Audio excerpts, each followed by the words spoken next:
Alright, so in this video we're going to be covering the circular flow model, which is this diagram right here. Now this might seem intimidating at first with a lot of stuff to memorize and a bunch of different arrows going in different places, but it's a lot better to understand this conceptually and understand why this thing happens instead of memorizing it, because the formation and the structure of this model comes from a conceptual understanding of the topic. Alright, so let's give an example. Let's say this person is buying a TV from, let's say from a company like Samsung or something. But instead of a person, it's being a household. So we're going to use the terms in the flowchart. It'll be household buying TV. So let's go over first the money flow of how a person would be able to buy the TV. So the person would, so it would be the household. The money from the household would go to the goods market. Let's say this would be like a Best Buy or something. That'd be the goods market. And from the goods market, the money would go to the firm, the company that made the TV, which would be like, say like Samsung or something. So the flow of the money from a household buying the TV, it'll be from the household, the person paying the money, to Best Buy, the goods market, and Best Buy will give the money to Samsung, which would be the firm. And in return, this would be the money. And let's go to the goods. The direction of the goods would be from the firms.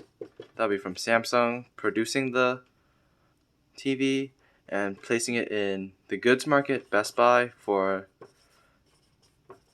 the TV to be on sale.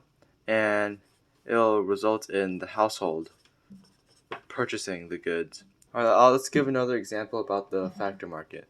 Let's say this man, Jim, he is working his usual 9 to 5 job at his office. This would be Jim's labor working in the office. It'll come from Jim, the household, and it'll go to the company or the office. It'll come to the office. That'll be the factor market, or just be wherever he is when he works, and that ultimately lead to the firm, the company, which would be the firm. So that's going to be the flow of Jim's work. It'll come from him. It'll come from Jim himself. It'll go to he's going to work in the office in the factor market, and his work is going to pay off in the firm.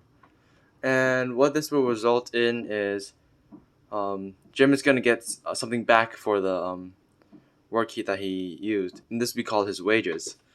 This will be the amount of money that he earns back from working in his office. And the money will start from the firm, the company, and it'll go through the factor market. And you can see it works in reverse order back to Jim, the household. So for Jim working in his office, he'll get the money back from the firm, and that'll go through the factor market and into the household that Jim is in. Alright, now let's incorporate the flow model with the government in it, because the government also plays a role in economics. But in this case, the model only shows the money transfer. It doesn't show the goods or the labor and the other factors of production in the model.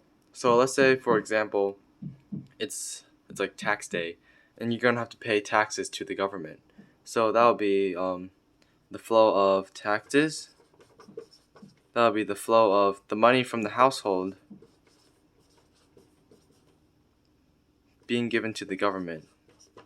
So you can see in the model, the household is paying taxes to the government, and the same thing, the firm is also paying taxes to the government. Alright, and in return, you can see in the model, these would be known as the government will pay transfers back to the households and firms. That could be like, let's put that here. Government pays money back to households and firms. In terms of households, it could be like benefits like Social Security, and in terms of firms, it'll be like subsidies. And also the government could buy stuff through the goods market from the firms as well. Like I say, the government wants like 1,000 tanks for the army. So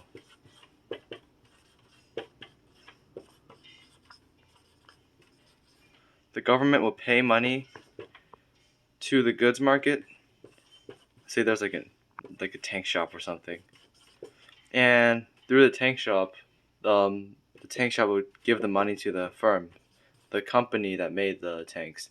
So you can see from the money, it goes from the government paying the money to the tank shop, the goods market, and from the goods market, the money goes to the firms, the companies that made the tanks.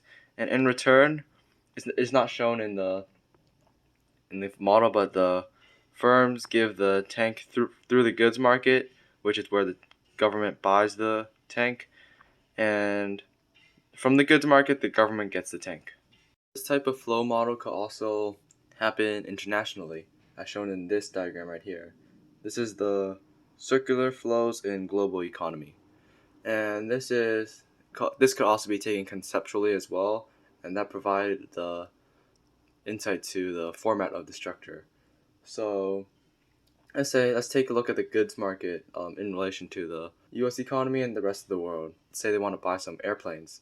In this case, the model will also cover the money side as well, and that will be the U.S. paying money through the goods market to buy the plane from the rest of the world. And in return, it doesn't show in the model here, but in return, the U.S. would get the planes from the rest of the world through the goods market. We could have another scenario where the rest of the world would want to buy cars from the U.S. That would be when the rest of the world pays the U.S. through the goods market to get the cars. And in return, the U.S. would go in reverse and deliver the cars to the rest of the world through the goods market. Now let's take a look at the financial side.